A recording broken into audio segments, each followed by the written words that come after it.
we collected some specimens of Termitomyces species. Earlier we thought that it's a known species, but after detailed studies we came to know that it could be a novel species also. Here what you see in this particular experiment is a typical modification of the technique, because in mushroom taxonomy one of the very important feature is to study the spore print. Now how we define the spore print? Now this mushroom is decapitated, whereas you see that there are 3 beakers here in this tray, and there is a transparency over it, plastic, which is used as a medium to take mushroom spore prints. And this is a technique which me and my student Paramjit Kaur developed in 2006. Paramjit Kaur is now working in Amritsar for her PhD, and we successfully applied the technique for hundreds of different species of mushroom and standardized the technique with button mushrooms. And we proved that overhead transparency is an excellent medium for taking mushroom spore print, which can be used for further research. Now in agaricale taxonomy or taxonomy of the gill mushrooms, we need good spore prints. What is a good spore print?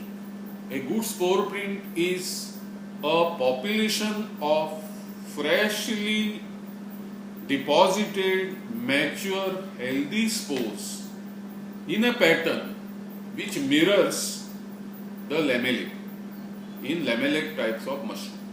So we get exactly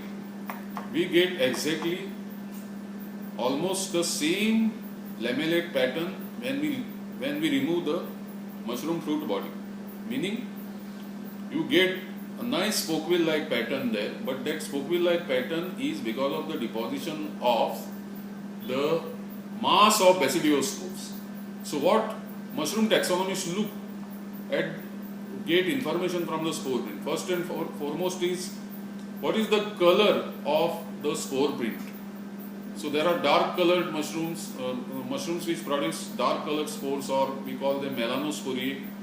Mushrooms are spores with spores which are pale colored, we call them leucosporiae. So we can have a vertical division of leucosporiae or light colored spore prints, and we can have another division called dark colored spore prints. Now we are looking at fresh fruit bodies harvested today morning. Some of these are damaged by insects, no doubt, and decapitated means straw has been removed from this, and wet cotton has been placed on top so that conditions of rain are simulated. Because in the nature also, in previous videos on Termitomyces on my channel, you will find that you will see lots of these interesting details of rains falling over the Termitomyces fruit bodies and all that. Okay, so when we lift this carefully,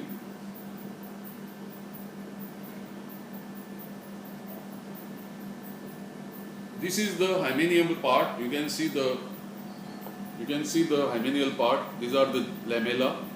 Sometimes you can see some insect infestation there. We can't help it. Okay, so these discharge, because every mushroom is capable of discharging billions of basidiospores. So these are deposited in mass here. So I am now putting this back into a tray, and I would request you to take a very close look at this. Are you getting it clearly, the spore deposition color? So you can see that it is a pale pink. Now that slowly fades out. We suspect that there is some sort of pigment like melanin in these spores, but it is a different type of pigment. It could be pheomelanin or something. Some research is going on in this lab by my PhD student Rosie D'Souza, who is trying to find out what exactly is the nature of this pigment. But here are billions of basidiospores, and this is a very interesting way of taking mushroom spore prints and preserving them for further research. Same way, here we have I can remove this together, but it is better to take one at a time. Gently I am lifting them from the hole that I have made in the transparency. And you can see that this is the position of this mushroom, which have discharged. Only mature lamella, mature basidia can discharge the basidiospores. And this is the fruit body, and this is the hymeneum of Termitomyces species. Keeping it here. Then second one I am lifting, which was kept without decapitation, without removing the stipe. I can also do it other way around. I can do it just like this and remove.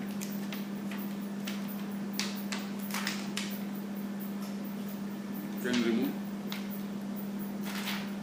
And here is a mushroom beetle. You can, if you want, you can photograph it. These beetles are associated, they are host specific. They are associated with the mushroom fruit bodies. They cannot exist without them. And this is a beautiful dark, pale pink, thick, not dark, thick, very thick basidiospore deposit, indicating it is a very healthy specimen that I have removed from this one, what is the transparency. Whereas this is very faint, this is a medium, and this is this. This is thick, right in the middle. So we have now examples of 5 spore prints of Termitomyces species. Now this is for the first time in the world I am recording the full process of genus Termitomyces species spore prints taken on a technique which we have developed, Kau and Kamath in Goa University Mycology Laboratory, India. How to obtain excellent fresh spore prints on simple, cheap, overhead transparencies and preserve them for further studies. Now we can air dry them, we can harvest the spores, we can make excellent slides for stained and unstained preparation, we can study spore microchemistry in different stains, we can do electron microscopy, we can harvest the spores and do infrared spectroscopy, so on and so forth. And besides, these spores are also useful for germination experiments, genetic experiments, and also getting single spore isolates and crossbreeding purposes. So here we have got the real Termitomyces mushroom germplasm in the form of billions of basidiospores. The spore print, as is known to Termitomyces taxonomists, is pale pink. Pale pink, that is very important because these species are known for pale pink spore prints, which after drying, tomorrow if I keep it this way, it will become creamish. It will lose the pale pink color because it seems to be little photosensitive. So this is the very fresh spore print that is being demonstrated to you, coming directly from Mycolab of Goa University, from Termitomyces species, and it is very useful technique which most of the mushroom scientists, biologists would adopt by just taking this type of approach. Either with decapitation you can get this, you don't need the stipe, or without decapitation you can put small holes equivalent to the diameter of the stipe, pass the mushroom through the hole, put it in the beakers like we have done, and you can obtain excellent spore print like this for purpose of education, research or further studies. So we have demonstrated here this technique for the rest of the world. It is now left to the users and give us feedback. Thank you very much.